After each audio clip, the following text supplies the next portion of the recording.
T-Mobile routers, like the Nokia FastMile 5G gateway and Arcadian KVD21, can have their Wi-Fi coverage extended using Wi-Fi extenders. There are two main methods: WPS and manual setup. WPS offers a quick, push-button connection. Enable WPS in your router's admin panel, usually at 192.168.1.1 or via the T-Mobile app. Then press the WPS button on both the router and the extender within 2 minutes. The extender will automatically connect. However, WPS has security vulnerabilities and is becoming less common. The manual method is more secure and reliable.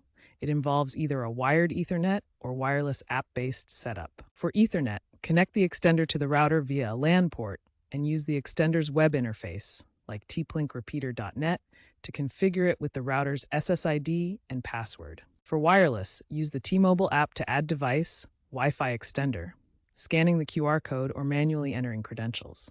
Manual setup is now the default for most users, 85% due to enhanced security and control. When connecting an extender, remember it repeats the existing signal, halving the bandwidth.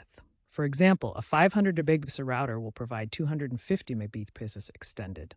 Ensure DHCP is enabled on your T-Mobile router for dynamic IP allocation. T-Mobile certified extenders, like the T-Mobile Wi-Fi extender or TP-Link RE605X, typically work best.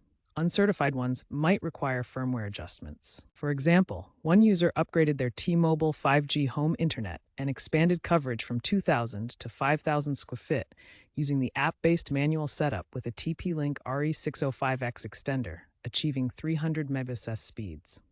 Key trends include the rise of mesh Wi-Fi systems and Wi-Fi 7 support for faster speeds and better roaming. Manual setups are becoming more prevalent due to security concerns, and WPS is expected to be phased out by 2027. Future trends point towards AI-integrated extenders for auto-optimization and quantum-resistant encryption to enhance security. Be mindful of potential spectrum overcrowding, which might limit extender performance, pushing users towards wired backhaul solutions.